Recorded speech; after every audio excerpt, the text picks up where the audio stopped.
Welcome back Nageshwar గారు. సంక్షేమ పథకాలు గట్టెక్కించవు, ఈసారి జగన్కు ఓటమి తప్పకపోవచ్చు, టీడీపీ గెలుపు ఖాయం అంటూ ప్రశాంత్ కిషోర్ మాట్లాడారన్న ఒక వార్త చుట్టూ ఇప్పుడు ఆంధ్రప్రదేశ్ రాజకీయాలు చాలా హాట్గా నడుస్తున్నాయి సార్.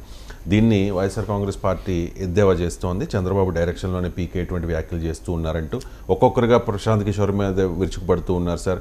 బీహార్లో చెల్లని రూపాయి అని ఒకరు అంటూ ఉంటే ప్రశాంత్ కిషోర్ ఒక చిల్లర మనిషి అని చెప్పి కొంతమంది కామెంట్ చేస్తున్న పరిస్థితి. మరోవైపు టీడీపీ అండ్ జనసేన దీన్ని బాగా ప్రచారం చేసుకుంటూ ఉన్నాయి, వైరల్ చేసుకుంటూ. చెల్లని రూపాయిని అంత చిల్లర మనిషిని జగన్మోహన్ రెడ్డి ఎందుకు పెట్టుకున్నాడు 2019లో? అంటే అప్పుడు చెల్లిండా? అంటే అప్పుడు చెల్లనోడు ఇప్పుడు ఎందుకు చెల్లుతున్నాడు? సో అప్పుడు చిల్లర మనిషి కాదా? అంటే చిల్లర మనిషిని వ్యూహకర్తగా పెట్టుకున్న వ్యక్తి ఏమవుతాడు అని ఎదుటివాడు ప్రశ్నిస్తే ఏమంటారు? అంటే అప్పుడు చాలా మంచి వ్యక్తి ఉండి ఇప్పుడు చిల్లర అయిందా? ఏదో ఒకటి చెప్పాలి కదా.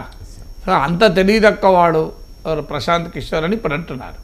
ప్రశాంత్ కిషోర్ చెప్పింది అంతా డిసగ్రీ కావచ్చు, తప్పేమీ లేదు. ప్రశాంత్ కిషోర్ చెప్పింది ఇంకో ఆయన ప్రాతిపదిక లేదు అని ప్రశ్నించవచ్చు.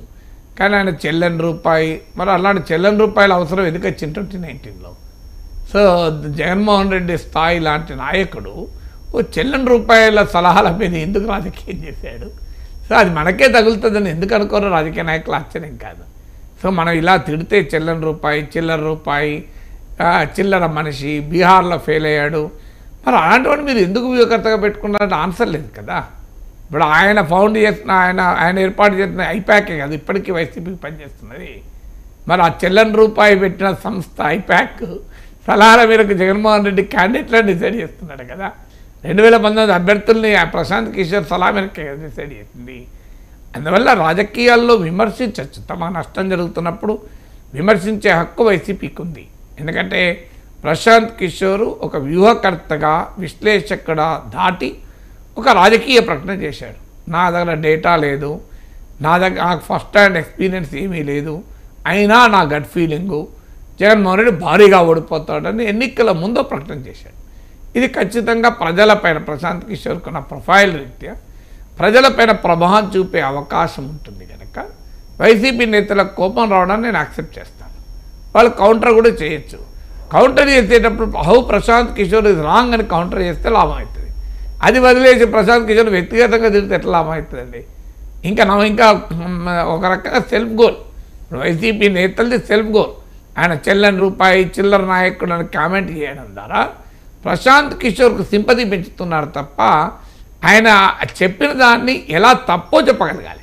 ఇప్పుడు ఉదాహరణకు ఆయన ఏమన్నాడు, నా దగ్గర డేటా లేదు అన్నాడు, నాకేం ప్రత్యక్ష అనుభవం లేదు అన్నాడు.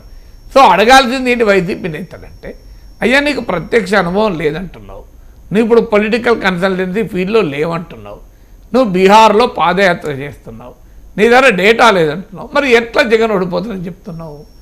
అంటే నువ్వు ఎవరి ప్రయోజనాల కొరకు ఇది ఉపయోగపడుతుంది అని క్వశ్చన్ చేస్తే లాజికల్ అవుతుంది.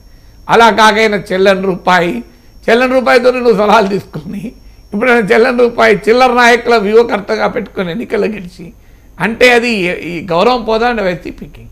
అందువల్ల వైసీపీ నేతలు ఒక రకంగా సెల్ఫ్ గోల్ కొట్టుకుంటున్నారు. అందువల్ల ఎప్పుడు కూడా ఆ రకమైనటువంటి అటాక్ వల్ల ఉపయోగం లేదు. ప్రశాంత్ కిషోర్కు ఎన్నికల వ్యూహకర్తగా జగన్మోహన్ రెడ్డి సర్టిఫికేట్ ఇవ్వాల్సిన అవసరం లేదు. సో ప్రశాంత్ కిషోర్కు వైసీపీ నేతల సర్టిఫికేట్ అవసరం లేదు కదా. ఆయన చెల్లరా అది Prashant Kishor doesn't need certificate from YCP leaders.